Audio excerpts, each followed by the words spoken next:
Bismillahirrahmanirrahim. Assalamualaikum warahmatullahi wabarakatuh. Alhamdulillah, nahmaduhu wa nasta'inuhu wa nastaghfiruh wa natubu ilallah wa natawakkal alaih. Asyhadu an la ilaha illallah wahdahu la syarika lah wa asyhadu anna Muhammadan abduhu wa rasuluhu alladzi la nabiyya ba'dahu. Alhamdulillah, puji dan syukur yang panjatkan dari Allah Subhanahu wa Ta'ala. Salam dan salam semoga tercurah berlimpah pada diri kita, baginda Rasulullah Shallallahu Alaihi Wasallam, kepada para keluarganya, sahabatnya, dan ini termasuk umat yang senantiasa istiqomah memegang ajaran dan doa dari Rasulullah Shallallahu Alaihi Wasallam. Orang ibu, para muda yang sama-sama kepada Allah Subhanahu Wa Taala, ada saya orang kafir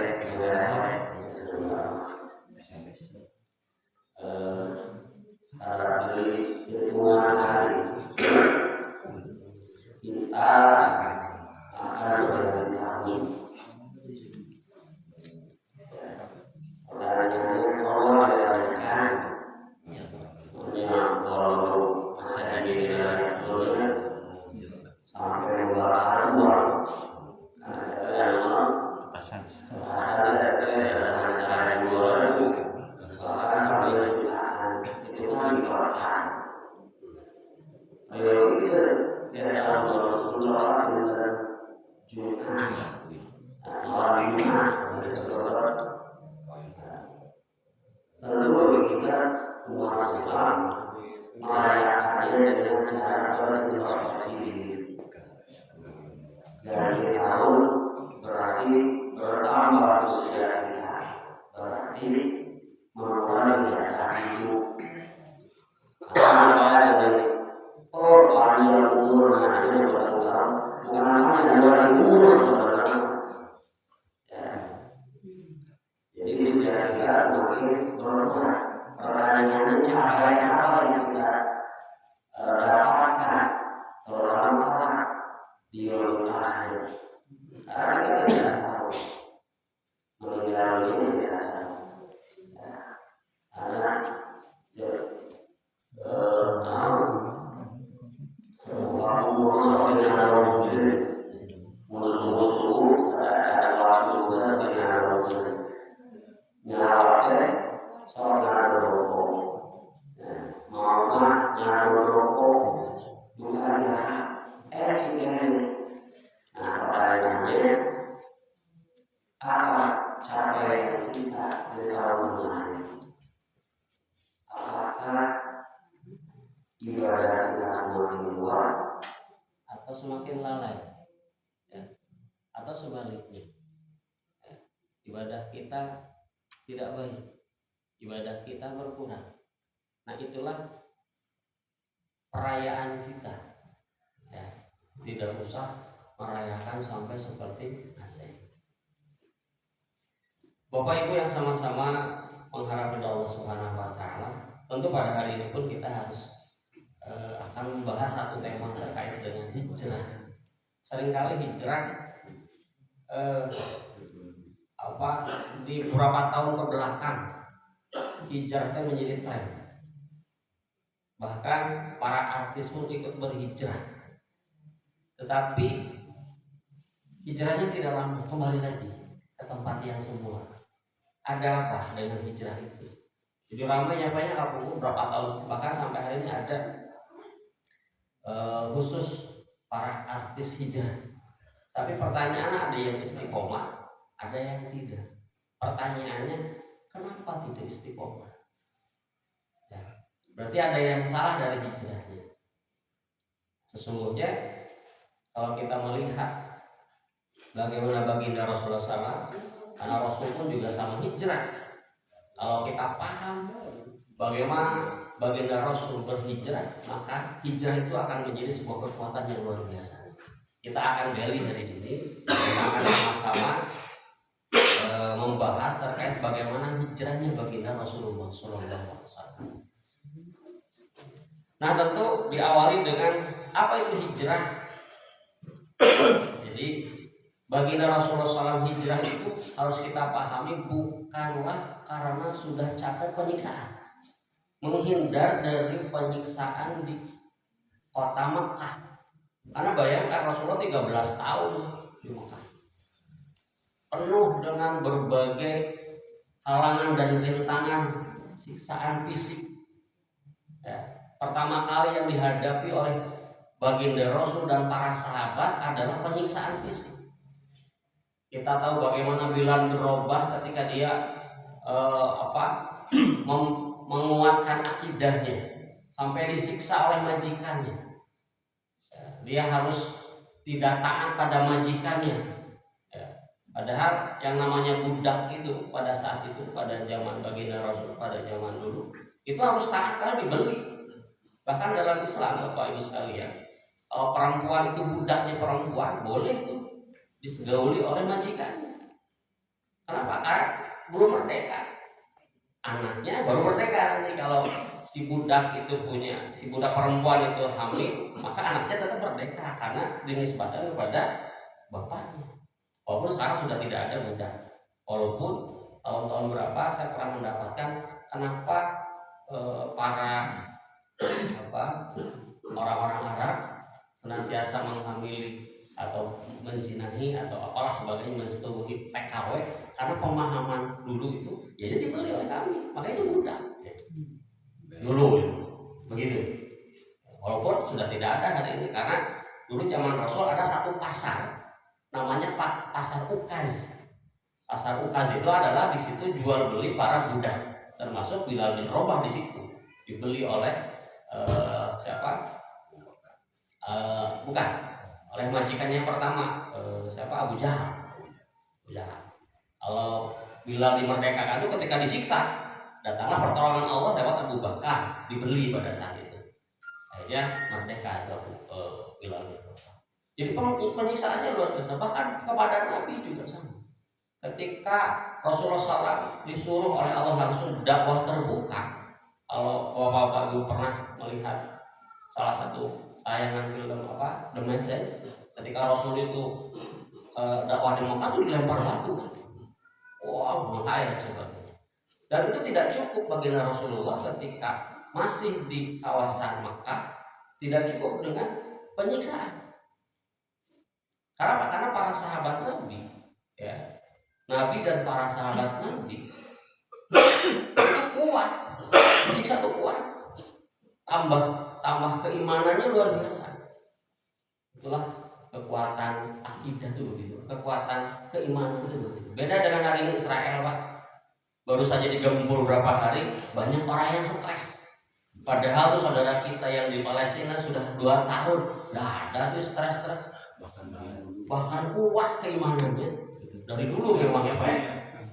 Tapi yang tergencang kan 2 tahun sampai hari berturut-turut kan, tidak henti-hentinya. Banyak yang stres kan? Enggak. Dia justru pantang mundur. Tapi hari ini ya walaupun entah Iran itu apakah ada rasa kemanusiaan ataupun ya harusnya kan dari dulu harusnya ya. Tapi ya intinya balas dendam saja karena negara Irannya dibombardir gitu ya oleh Israel. Sekarang diserang, banyak tuh yang stres, banyak yang berhijrah pindah dari Israel karena takut dengan bombardir dari Iran. Tapi umat Islam justru situ Pak. Bahkan yang pertama kali syahid ada seorang perempuan Sumayyah di zaman Nabi yang ia lagi hamil, ya. Kemudian dia memperkuatkan akidahnya ketika petinggi-petinggi jahiliyah, orang-orang Makkah, Abu Jahal, Abu Lahab dan sebagainya mengatakan, nih Tuhan kamu jawab mana? Nah, terus dia mengatakan Allah sampai dibunuh, ditombak dalam keadaan hamil. Makanya kata Rasul, jangan khawatir, beliau ada di surga. Dan itu kuat. Ya, hijrah. Sebelum hijrah. Lalu kedua, apa? Dakwah, propaganda. Rasul disebut gila. Rasul disebut tukang sihir, gitu kan? Banyak itu Rasul. Tetapi dakwah Rasul tetap. Kenapa disebut tukang sihir? Karena ketika orang ngomong dengan baginda Rasul tersihir. Dalam arti bukan tersihir. Dia langsung mengatakan la ilaha illallah Muhammadur Rasul. Kenapa? Karena agama Islam itu masuk akal. Gitu. Agama Islam itu luar biasa. Memuaskan akal, sehingga banyak orang pada saat itu ingin berbondong-bondong. Makanya sampai mereka jangan dekat dengan Muhammad, bahaya, kamu kesihir. Dalam arti kesihir, kamu masuk Islam gitu. Jadi propaganda. Sampai yang terakhir, penyiksaan yang terakhir, diboikot. Rasul dan para sahabat diboikot dalam satu tempat, di mana tempat itu tidak boleh ada orang yang datang. Dan orang yang di tempat itu bagian Rasul dan para sahabat tidak boleh keluar sampai kelaparan selama 3 tahun. Bayangkan, ilmu wabi digambar itu, dia sampai pesona, diboikot, terkenging ayat nu lebat, terkenging nu keluar, umat 3 tahun maka pasti pasokan makanan habis. Dan itu dirasakan oleh baginda Rasul dan para sahabat sampai kelaparan. Sampai pernah mungkin kita dapatkan sebuah kisah pembagian susu. Wah, ayah para sahabat anu seudon, ya orang tangtung nang waka pakaian juga naon. Kenapa? Karena saking ternyata tidak pernah habis susu itu. Bayangkan, itu penyiksaan baginda Rasul dan para sahabat di Mekah. Jadi jangan punya bayangan Rasulullah pindah dari Mekah ke Madinah itu karena sudah tidak kuat dengan penyiksaan. 13 tahun Pak. Bu, bayangkan. Ayah Nukia 13 tahun ayah disiksa. Terus propaganda disebut gelo, disebut dukun dan sebagainya. Dan tadi terakhir diboikot. Ayah Nukia mah yakin tidak ada yang keluar. Nah, makanya Rasul langsung mengutus Mus'ab bin Umair kepada dulu bukan Madinah namanya, Yasrib. Ya, pindah. Tapi diutus dulu 1 tahun tuh. Bagaimana nih? Luar biasa. Ya. Jadi pindahnya Rasul pada saat itu karena tidak memungkinkan di Mekah untuk menjalankan hukum Allah Subhanahu wa taala. Kenapa? Karena saking kuatnya pemerintahan kalau sekarang ya.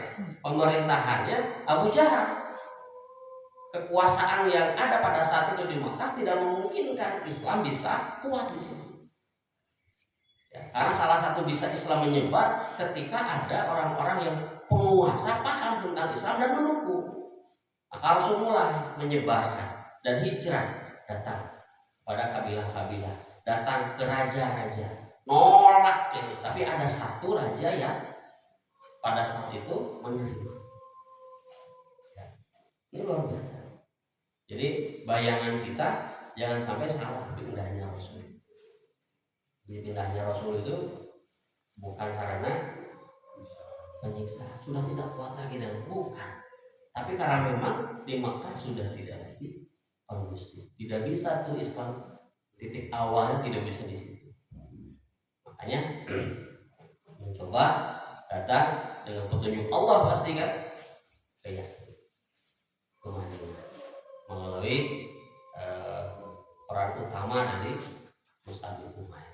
1 tahun beliau menyampaikan, berdakwah, Aus dan Khazraj pada saat itu ditaklukkan. Karena di Madinah juga sama, ada 2 kabilah yang saling terus bertempur, namanya Aus dan Khazraj. Itu 2 kabilah mulai nama namanya suku-suku anu sering berperang, punya kekuasaan yang kuat. Tapi dua kabilah itu, 2 suku itu bisa ditaklukkan oleh baginda Rasul. Nah, kembali lagi, itu yang pertama kali hijrah itu kan para sahabat Nabi baginda Rasul dengan Abu Bakar terakhir. Ya. Kemudian yang terakhir sekali adalah yang menjadikan pengganti tidurnya Rasul adalah selimut. Dan itu ternyata Rasul pun digempur ketika baginda Rasul mau hijrah ke Madinah. Itu orang-orang kafir Quraisy meminta kepada suku-suku yang ada yang terbaik, yang terkuat, pemuda untuk mengepung rumahnya baginda Rasul SAW. Itu kan kisahnya begitu. Wah, ada abayang mulai tentara terbaik, rumah Rasul ditingker tuh. Logika umat biasa keluar logika. Tapi kan Rasul adalah pilihan, orang pilihan oleh Allah, diberikan sesuatu kemudahan. Jadi ada sesuatu yang membuat mereka ngantuk, gitu.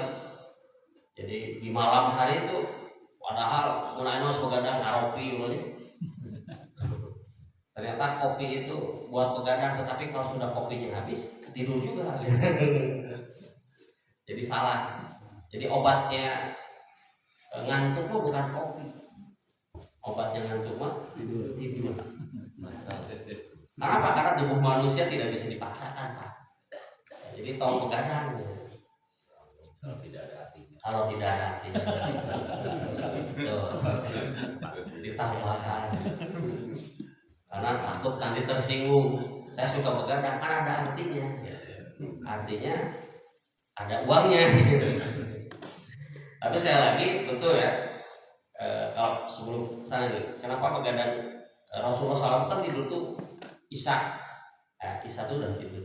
Jadi Isya itu beliau bercengkrama dengan keluarga, dengan istrinya ngobrol. Jadi bapak juga harus begitu. Jadi Isya mah kalau begadang ngobrol dengan istri, dengan anak-anaknya. Kalau nggak ada kegiatan, Pak tadi ada kegiatan, pertanyaan atau nggak itu kegiatan apa gitu. Jadi pertanyaan jadi aneh. Nah ternyata menurut kesehatan, tidur terbaik itu tidak boleh melebihi dari jam 11. Jam 11 sampai jam 1 itu harus tidur nyenyak. Kenapa? Karena tubuh kita lagi mengeluarkan racun. Ketika mengeluarkan racun itu kita harus tidur. Kalau kita terbangun, kita tidak tidur, kita begadang, maka tidak keluar tubuh kita. Racun itu tidak keluar. Itu menurut kesehatan. Baik, karena bukan itu tema kita, kembali lagi ke awal.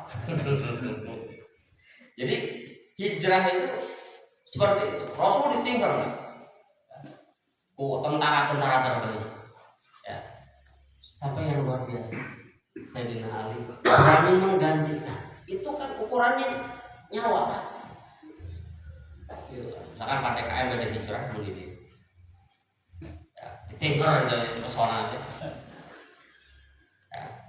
Karena ini orang tokoh sentral misalkan. Rasul kan tokoh sentral yang luar biasa. Dan ada orang yang menggantikan tidur di tempat tidur Rasulullah, dan itu Sayyidina Ali pasti itu ukurannya nyawa. PDKM ayat manusia menggantikan PDKM keluar kali tokoh sentral misalkan, dan tadi ini nyawa. Untuk hari ini mungkin tidak ada mana PDKM tapi memang tak ada sambung kan gitu. Tapi begitu cintanya sahabat Nabi kepada Nabi siap. Nah itulah kecintaan kepada baginda Rasul itu begitu, sampai nyawa pun dipertaruhkan. Bagaimana Abu Bakar melihat baginda Rasul sedang tidur nyenyak, dia tidak mau dibuai itu kan, tidak mau sampai terganggu baginda Rasul, dia disengat sama kalajengking gitu, sampai menggigil karena tidak mau. Begitu kecintaan beliau kepada Nabi. Bagaimana kecintaan kita kepada Nabi ketika Nabi dihina, kita harus marah hari ini. Dulu para sahabat sampai fisik, termasuk Sayyidina Ali. Dia berani menjadi taruhan nyawanya tidur di ranjang baginda Rasul. Mereka mulai terlelap, tengah malam Rasul keluar. Dalam sebuah kisah, dalam sirah itu keluar baginda Rasul. Rasul membawa pasir dan dilemparkan ke mereka sambil membacakan surat Yasin.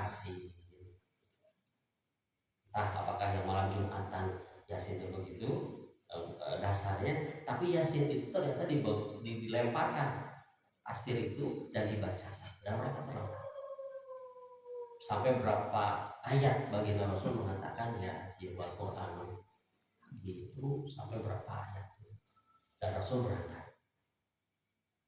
Ketika Rasul sudah berangkat, mereka masih melihat tuh ada tuh yang tidur di ranjang Rasul, padahal itu adalah Sayyidina. Gitu. Ternyata pas terbangun, pas dicek itu Sayyidina Ali. Rasul sudah jauh. Itulah perjalanan baginda Rasul ketika hijrah, luar biasa. Pertanyaannya hari ini, kenapa sampai hijrahnya baginda Rasul bisa kuat dalam para sahabat? Karena landasan utamanya apa? Keikhlasan. Bayangkan Abdurrahman bin Auf, orang kaya di Mekah, Pak. Dia hijrah bersama Nabi, tidak membawa apa-apa. Harta yang ada di Mekah ditinggalkan.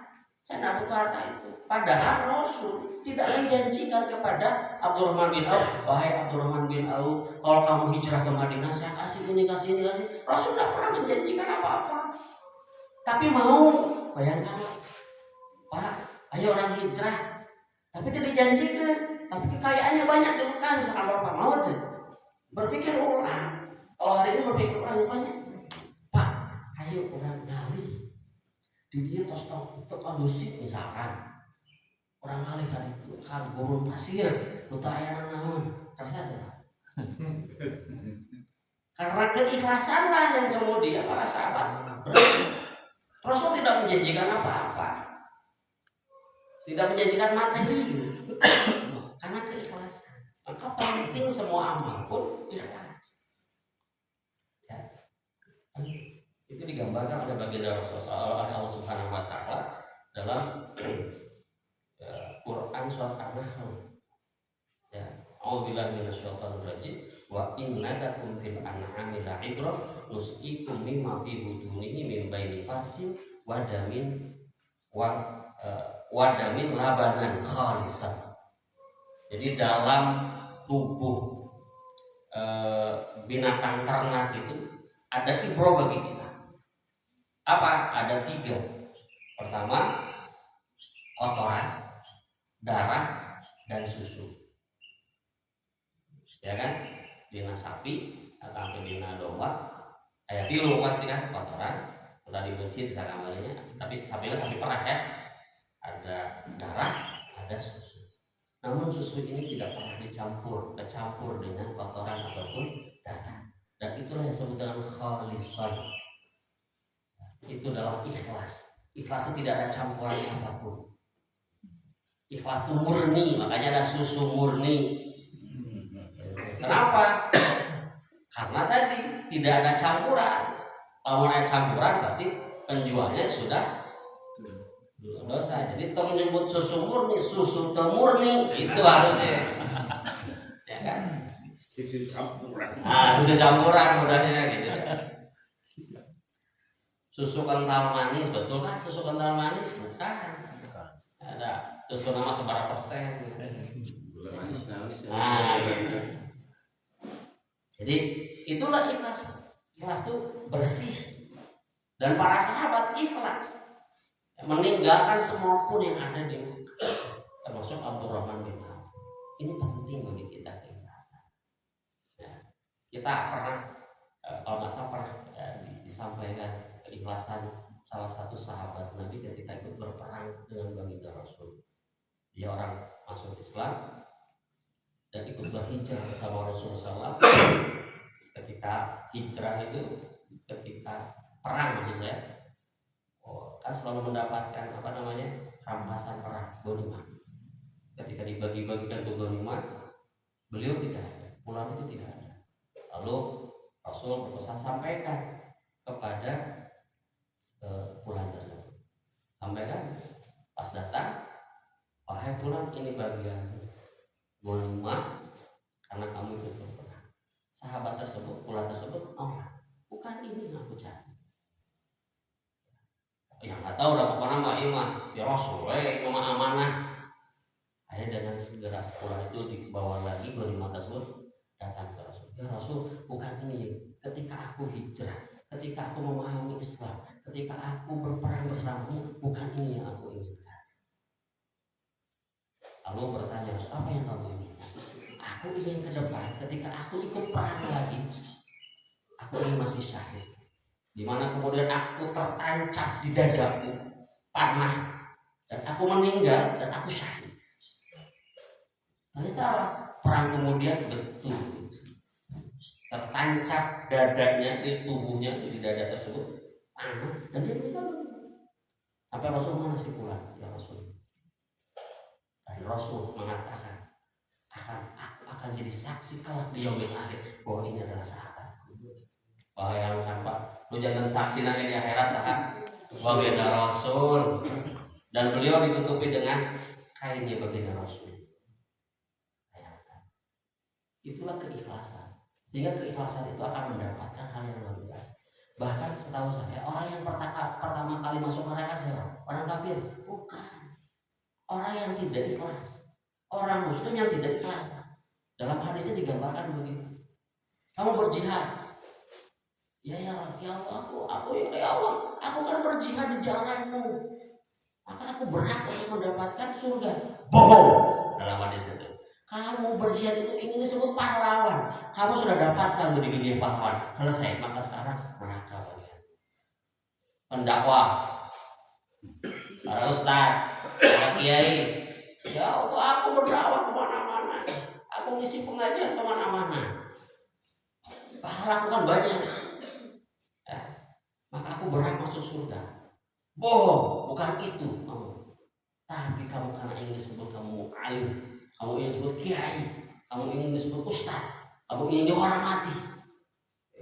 Bahkan kadang ongkos haji, kesebut haji tenggelik-gelik aja. Ayah, boleh semangat bapak.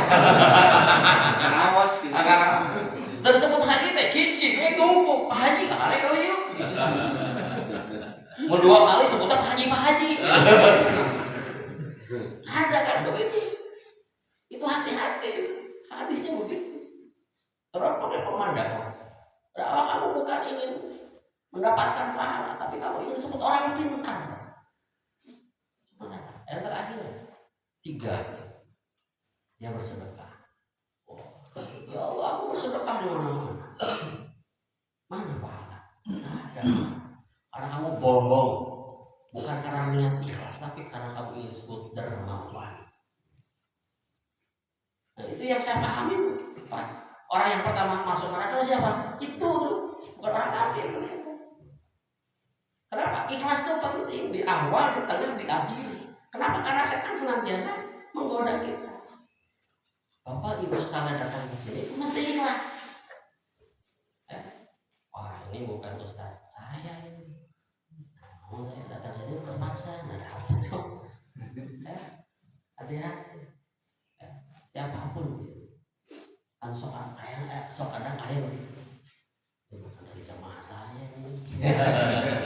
Emang jamaah siapa? Jamaah Rasul. Nah, selama yang disampaikan benar, itulah saudara. Jadi ikhlas tadi juga. Ikhlas Pak. Jadi sehingga nanti hijrahnya benar karena ikhlas. Kalau hijrahnya nggak benar, apa ya? Yang kedua, Rasulullah SAW ketika para sahabat hijrah di situ dipersaudarakan dengan akidah. Kita tahu bahkan mungkin di SD dulu kita kaum muhajirin, kaum ansar dipersaudarakan. Persaudarakan. Bayangkan Pak, oleh kita semua kaum muhajirin dan kaum ansar itu baru ketemu namanya tepang Pak. Jadi namanya amrok, lalu dipersahabatkan dengan akidah yang luar biasa. Lalu salah satu contohnya adalah Sa'ad bin Rabi.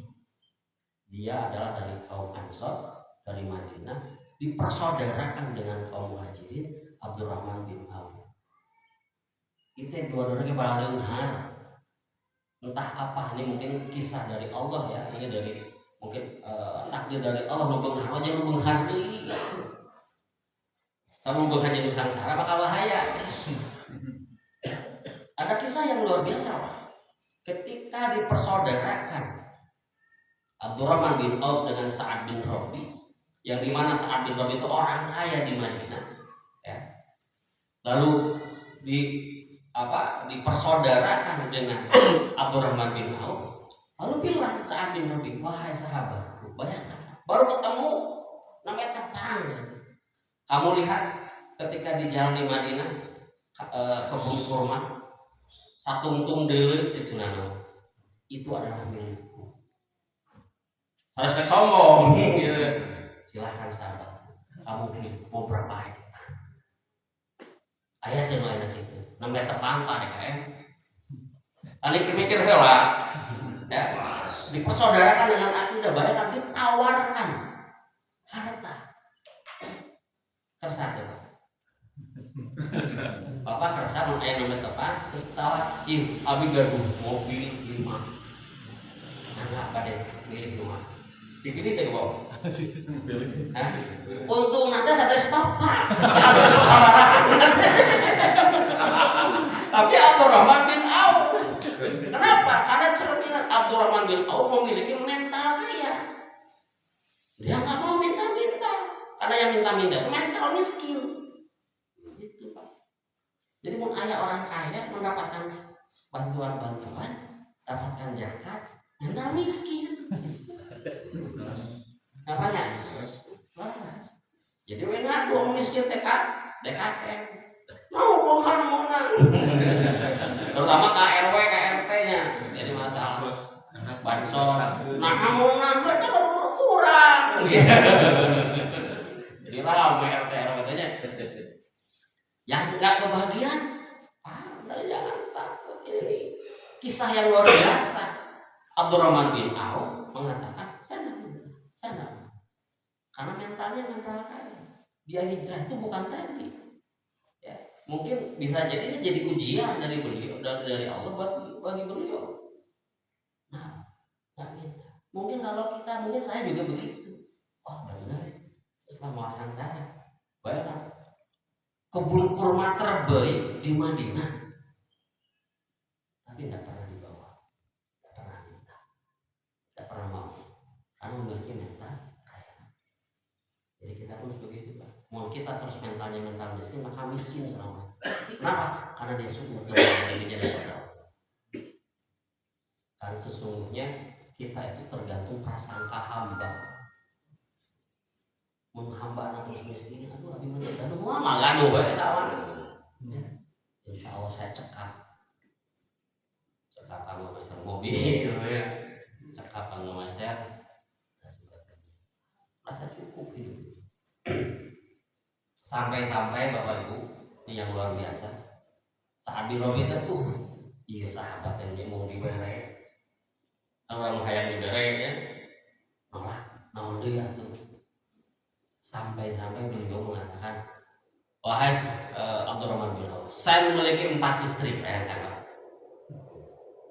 sok pilih di antara 4 istri itu yang kamu inginkan, saya ceraikan buat kamu. Ini menunjukkan kecintaan saya kepada sahabat Nabi. Ya. Jadi masih hati, tong anu urut, sok pilih. Kan orang sok itu, baju bekas, udah makan ini sok pilih, nah coba mana laki itu udah. Kan orang teh mikir-mikir heula. Kajian kitu ge kadang kamu ieu nya. Gitu nya kayak kan ditanaan orang gitu. Tapi bayangkan Sa'ad bin Rabi itu enggak begitu. Sok pilih. Mana di antara kamu yang suka, saya ceraikan buat kamu. Ini baru bertemu 1 hari ketemu baru. Belum 1 hari. Kenapa? Karena tadi Allah dan Rasulnya mempersatukan dengan akidah. Ini sahabat kita, ini muslim. Dia punya akidah yang sama dengan kita. Bantu. Itulah yang terjadi. Dengan keikhlasan saling membantu. Di orang kadang-kadang Pak. Saya karena pernah ada satu cerita. Ada teman, ya, dia tukang nato Pak. Body painting gitu. Dan dia keliling-keliling Indonesia. Dia mau hijrah, berarti mau kembali, sampai dia hijrah itu luar biasa, sampai dia pernah di penjara, entah kasus apa saya tidak tahu. Dia bercerita pada saya, saat penjara, setelah itu saya tobat, saya ingin pulang ke Bandung. Dia waktu di Kalimantan, nggak ada tuh yang nolong saya kecuali non muslim. Saya dikasih uang untuk pulang, saya ganti semua nomor kartu saya, pulang ke Bandung. Ternyata baru juga saya pulang ke Bandung, pas saya nelfon, pertanyaannya dia tahu dari mana nomor saya, suruh mantau deh saya. Oh sudah, dia belum kata, saya sudah nggak punya mesin lagi, saya kasih lagi. Nah gitu Pak, yang hijrah itu pasti godaannya luar biasa. Makanya perlu keikhlasan itu, karena Allah hijrahnya, karena tadi setan terus mengejar. Dia sempat mikir, dia tahu nama saya dari mana. Oh semua saya kartunya baru gak saya ganti. Luar biasa. Tapi dia istiqomah. Saya nggak mau dah ini hijrah. Nah ketika dia hijrah, datanglah ke satu masjid yang membuat beliau sempat galau karena tatoan gitu. Lalu ketika wudhu ada yang merasa jijik gitu. Nah, sempat dia nggak mau lagi sholat di situ, nggak mau sholat berjamaah. Akhirnya dia datang ke satu masjid lagi, di situ dirangkul. Ya. Karena bisa jadi orang yang seperti itulah orang yang ikhlas karena Allah, yang mungkin pahalanya lebih besar ketimbang kita. Jangan melihat dari tubuhnya. Bahkan hari ini ada yang namanya Bali Yusuf, sampai ke mukanya itu penuh dengan kata. Jadi pejuang Islam hari ini. Dia pejuang. Jangan lihat dari fisik itu, bisa jadi kita yang lebih kotor hatinya, dia mau bersih. Nah itulah gambaran hijrah baginda Rasul, dirangkul oleh para sahabat, tidak melihat kasta-kasta, tidak melihat postur tubuh dan sebagainya. Begitupun hari ini ketika dia mau hijrah selesai, kita rangkul. Nah kadang-kadang rasanya fisik gitu. Wah, tatoan, urunan yang mau diterima. Bisa jadi yang nggak terima kita, omongannya tuh yang nyakiti orang, ya kan? Masalah tato dan sebagainya itu urusan Allah, udah selesai. Kita nggak usah mau menjustifikasi fisik ya. Masalah diterima dan tidak terima itu urusan yang lain. Karena mungkin dia belum paham sebelumnya sehingga ditato. Sampai ada usaha malah mau diterima, licin ya gitu. Jadi barangkah menzolimi dirinya kan? Kalau sudah tahu hari ditato tidak boleh, jangan ditato lagi. Yang sebelumnya serahkan kepada Allah, selesai. Bertobat saja kepada Allah. Dan kita tidak boleh menghukumi itunya, selesai. Rangkul mereka. Itu yang harus kita lakukan. Kadang-kadang orang suka melihat itu fisik dan sebagainya dan yang lain-lain. Ya, seringkali, wah kamu mau diterima, memang kamu diterima gitu. Memangnya kamu yang menentukan diterima dan tidak diterimanya? Tidak. Itulah yang harus kita bangun. Seperti hijrahnya para sahabat Rasul ketika di Mekah ke Madinah dipersahabatkan. Ya, bayangkan Sa'ad bin Rabi yang begitu kaya meminta para sahabat, bukan minta, ditawarkan kepada Abdurrahman bin Auf, menolak. Sampai tadi istrinya pun ditawarkan, tapi menolak. Jadi yang dibangun pertama adalah keikhlasan. Kedua tadi, ketika kita mau hijrah, selalu ikhlas adalah uruskan akidah kita, dipersaudarakan, dirangkul oleh kita. Itu penting bagi kita. Siapapun hari ini, terlepas dia mau bohong dan sebagainya, tapi kita melihat dohirnya dulu. Ya. Walaupun kadang hari ini banyak juga yang setelah hijrah kemudian lepas lagi, karena bisa jadi hijrahnya salah, karena tadi fondasi keikhlasannya yang kemudian salah. Hanya penting keikhlasan. Rasul, kita tidak boleh ketika ada yang hijrah dan sebagainya diiming-imingi dengan yang lain. Ya. Ngaji, kalau diiming-iming, Pak nggak usah nih, ya, nggak usah ngaji. Toh nanti di pengajiannya ada makanan dan sebagainya, itu bonus. Gitu. Karena visi salah, kira Pak. Ya, kadang-kadang ada begitu Pak. Kemarin ada yang curhat. salah satu saya mah kaget lamun minggu ka satu katilu sampai ke 200 tapi anu mingguan mending 20 30 cenah nah cenah saya suka eta kumaha nya da cenah anu ieu mah di luar deui udah jangan anu Sabtu mah da aya turangun eta urang anu mingguan ya eta mobil kayak mobil maksudnya karena tuangan kalau alam bisa kita tidak bisa menjustifikasi itu ya. Secara fakta begitu tapi mudah-mudahan tidak mungkin lagi sibuk tapi itu realita yang begitu makanya ya, kalau ada rezekinya mah enggak mau begitu harus ya DKM kan sebagai kemakmuran uang makanya di Joko Karya kan begitu ya uang DKM itu setiap minggu tuh 0 gitu setiap Jumatnya 0 tapi makan Jumatnya gitu kenapa? Karena DKM-nya berpikir ini uang mustahil yang itu pun ingin disedekahkan dia sedekahkan tuh ingin bermanfaat karena soalnya DKM itu dikumpul-kumpul duitnya sampai jutaan kita diumpulkan berarti tadi pakai betul logikanya begitu luar biasa kita menjadi terbuka akhirnya dengan ada Joko Karya ya lanjut kembali jadi itulah sampai jam 6 ya suruh udah suruh 7 menit deh ya. Nah dari dua hal tadi pertama dari keikhlasan kemudian dipersaudarakan terbangunlah sebuah kekuatan ya. Dan Rasul pada saat itu dibaiat oleh para sahabat menjadi kepala negara diakui oleh tidak ataupun tidak itu Rasul menjadi pemimpin jadi kepala negara yang kemudian tidak lama kemudian bisa peperangan ya, bisa menaklukkan kota Khaybar ya, bisa menaklukkan di 8 Hijriahnya kemudian Futuh Mekah bisa diambil alih oleh baginda Rasul dengan kekuatan tidak mungkin Mekah yang masih kuat pada saat itu ya, dan di 8 Hijriah bisa ditaklukkan dengan tanpa kekerasan, tanpa peperangan. Jadi Rasul datang ke Mekah itu kan tanpa peperangan.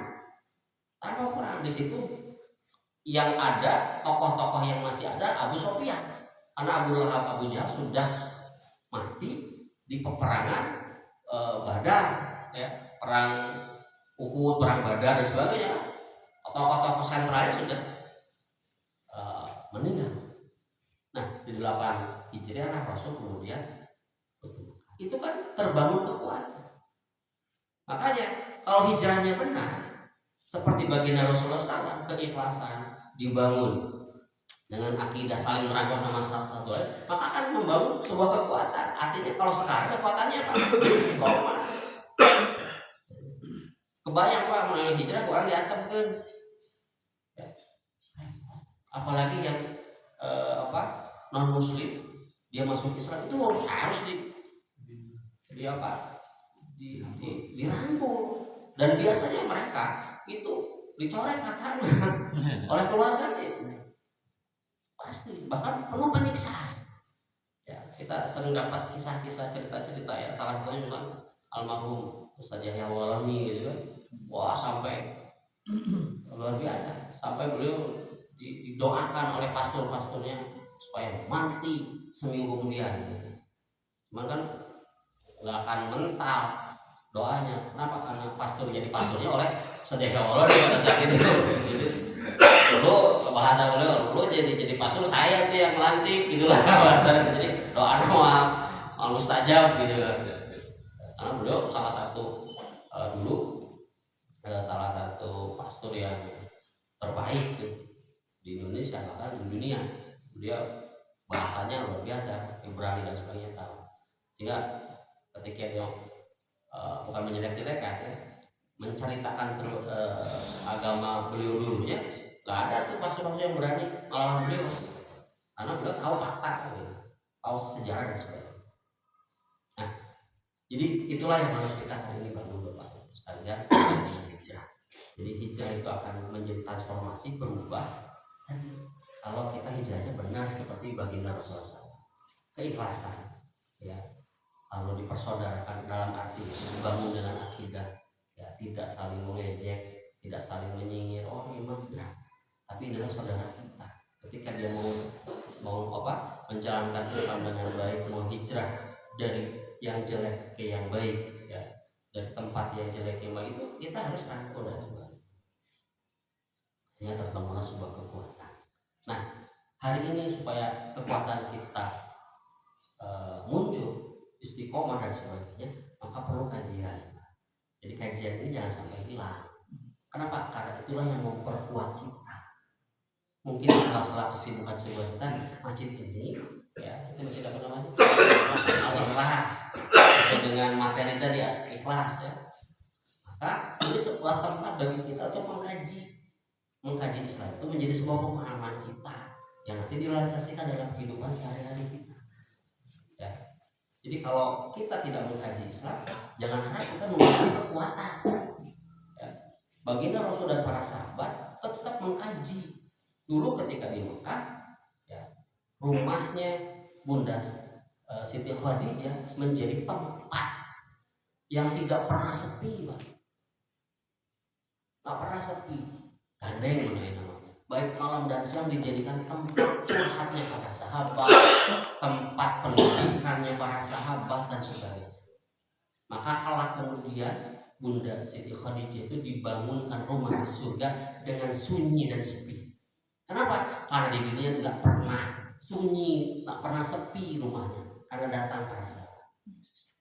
Maka di akhirat, di surga Allah bangunkan rumah yang adem ayem tanpa ada bisik-bisik. Makanya nanti Bapak sekalian, Ibu sekalian, kalau ada rumahnya dijadikan base camp pemuda masjid, berbahagia. Mudah-mudahan nanti diberikan tempat yang sunyi di surga. Amin. Tong diusir, pun bisa masuk Tuhan.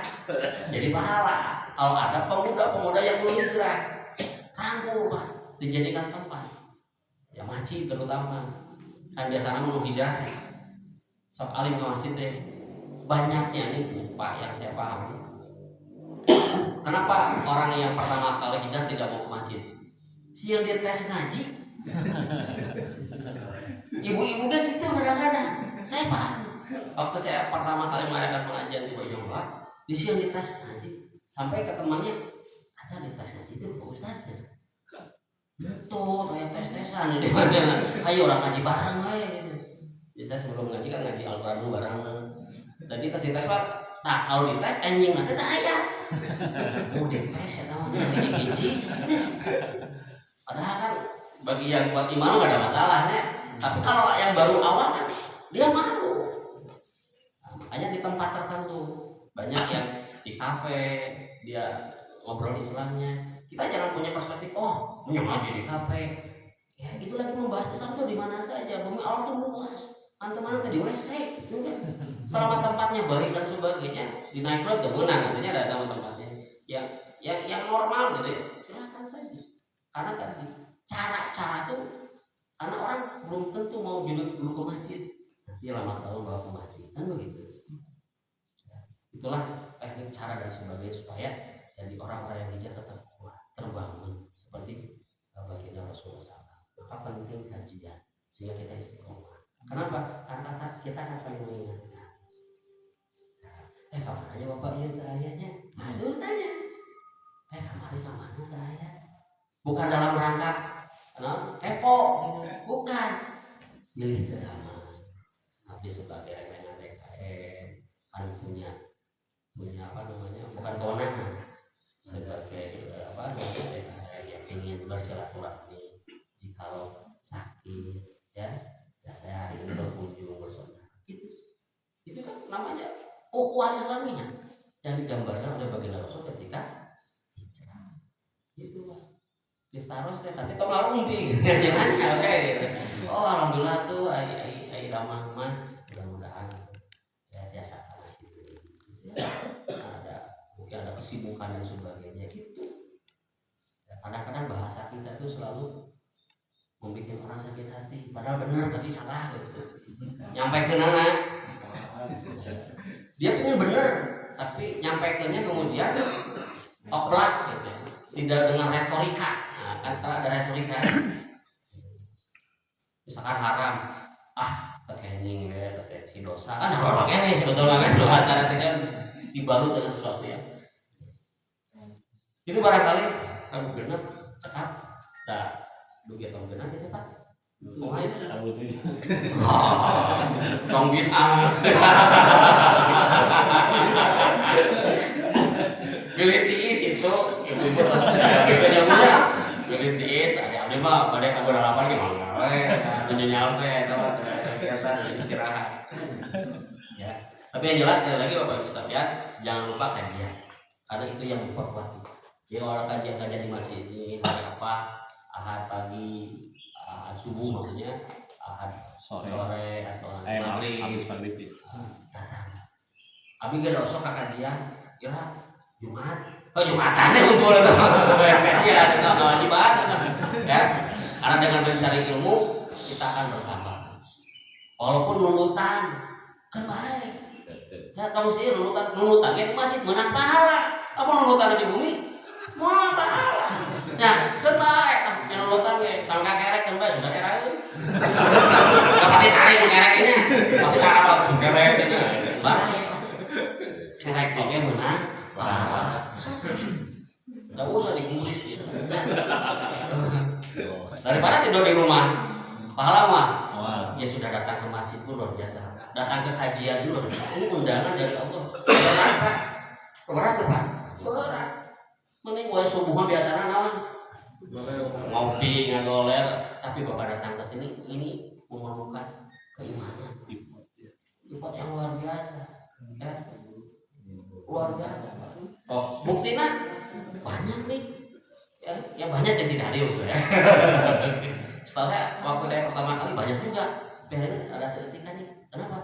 Ya mungkin ada kesibukan. Artinya tadi bangun keimanannya. Artinya Bapak datang ke sini itu luar biasa. Itu mengalahkan berbagai kegiatan-kegiatan. Saya yakin Bapak pasti punya kegiatan, punya, tapi disisihkan. Oh, setiap minggu kedua dan keempat, gitu ya, ada kegiatan. Abdi oke sampai Pak. Boneka itu nggak ada gitu. Jumat aja banyak. Jumat itu. Naik ditolak. Oh kegiatan, nggak bohong gitu. Bingung gitu. Tapi beneran terkosong. Loh bingung. Oke. Walaupun capek gitu kan. Setelah kegiatan udah berat. Kebaikan itu berat. Andai kata di sebelah kita di sini ada panggung Charlie Band, pinuh kata diundang. Upada kayak tadi umumkan dia pasti. Atau saha penyanyi dangdut pasti penuh. Kenapa? Karena setan terus membisikkan. Setan selalu membisikkan untuk kebaikan ataupun kejahatan. Kebaikan, itu masjid, nggak sih subuh mengapain deh. Begitupun kejahatan. Ayo yuk ramai yuk, gratis, artis halus aja. Iya. Sekali lagi saya ingin tegaskan keikhlasan dalam berbagai aktivitas kita. Karena ikhlas itu penting bagi kita supaya kita mendapatkan pahala di sisi Allah Subhanahu wa taala. Kita tidak mencari yang lain. Mungkin banyak orang yang sukses karena keikhlasan. Mungkin banyak yang tidak sukses karena ketidakikhlasan. Bangunlah persaudaraan kita sama umat Islam. Jangan saling menjelek-jelekan. Jangan saling sindir menyindir. Lihatlah bagaimana sahabat Rasulullah SAW ketika dipersaudarakan baru ketemu sukanya mana bau HP perjalanan kan begitu dirangkul. Bayangkan perjalanan jauh kan dari Mekah ke Madinah itu luar biasa, sangat tapi dirangkul luar biasa. Kita pun sama halnya, siapapun adalah sesama Muslim. Aku Islam, saya Islam, kamu mukmin, kamu sama. Ayo. Tapi jangan mukmin sama mukminat bahaya. Itu saudara kita. Gak usah saling. Kalaupun ada perbedaan biasa, karena para sahabat, para tabi'in, para salafus saleh pun itu berbeda dalam hal-hal tertentu. Kita duduk bersama karena sudah menjadi duduk bersama menjadi kekuatan yang luar biasa.